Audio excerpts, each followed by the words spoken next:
راح نجرب ارخص مطعم بالكره الارضيه. الله يساعدك. عيوني. سولف لي شو تقدم بالضبط؟ سمن، مرقه، شريف دجاج. هسه هذا شريف دجاج، هذا ذبح يعني، ويا قطعه دجاج. خبز، يجي سمن وقطعه دجاج. هذا ذبح مو مجمد. كم نوع مرق عندك؟ 5 إلى 6 انواع. فاصوليا، باقله وسبيناغ واسود، شجر، بتيت، جتك التعزيله.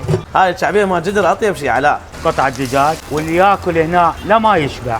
ما يصير واحد يتغدى يبقى على النص، باقي بس يابسه. بس يابسه، انا احب اليابسه. عاشت ايدك. هم شعبيه جدر. هم شعبيه جدر. شاي مجاني عندي. عاشت ايدك، شاي ومي مجاني. شاي. الفاصوليا بالكسور مسويها. راح نبلش نجرب. نقول بسم الله. خلي فاصوليا، قطعه دجاج صارت بهذا الشكل.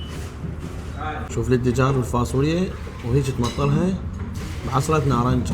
وعليكم بالعافيه. دائما المطاعم الشعبيه تلقون اكلها كلش طيب. هاي اللقمه مال العراقيين يخلون زلعاطه بنص الصمونه وبعدين يغمسوها بالمارقه هيك. احنا نفتح الساعة 3 الفجر، بس يبدي الريوق من 5:30 إلى 6. والغدا؟ والغدا يبدي عندي من 8، يعني اللي يجي ب8 عندي غدا. ل3 الظهر. اي ريوقات عندي، مقلمة على 1500، كبة عراقية 2.5، شوربة 1000. علاء اللي يجوك من طرفي دير بالك عليهم. كل الهلا بيهم. عنوان المطعم ميتيه بغداد جديدة. إذا تجي منا الركن مول شناشيد، وإذا تجي من هذا الفرع الركن مول الحسناوي. هذا طرش صمد، من هاي الجهة يصير مطعم كربلاء.